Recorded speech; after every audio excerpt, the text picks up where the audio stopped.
Masar take yi ba ta zo garin mu ziyara ce. Ta ɗauki ado zuciya ta take aran ta sace. Ko ina muka je a kalle ta ce mun wai mun dace. Ga ta yarinyar fara sai da ni kuma ta ɗaukan gara. Kai shi da wani for me kullum ta ce min na kai ta shafura.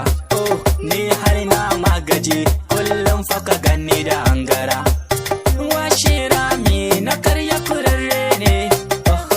Babanta madinki ne da kaje kasuwa yan kwarya.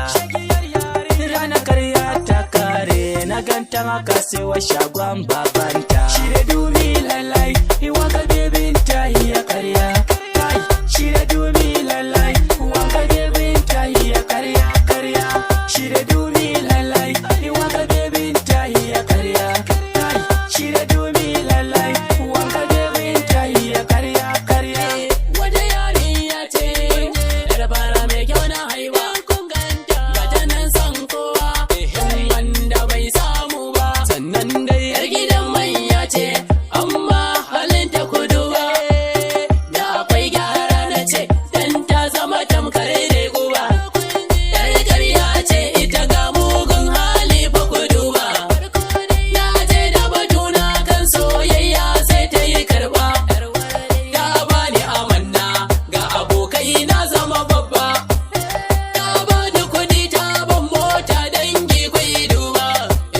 Wai ashe duk kudin gayu ne sai daga karshe ni na gane.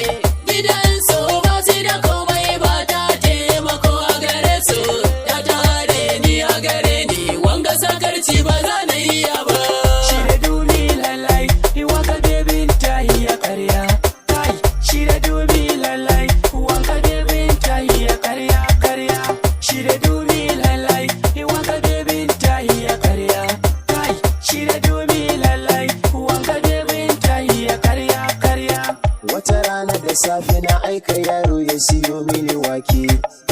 Domin kun san gayu ba sa ƙaunar yawan safe. Ai daga zaune ina waige sai kwatsam na yi hangen kyakkyawa. Kuma bebin ta haɗu kai da ganin ta kasan bata da yunwa. Da ta iso gare ni sai na tare ta da nufin in yi mata karya.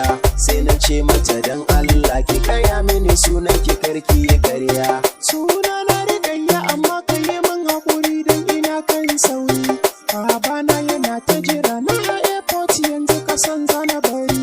Wai America za su kai wankin hulan babansu da saure. Da na ganta da safe ashe kai a gurinta ake siyo mini wake. Shi da dubi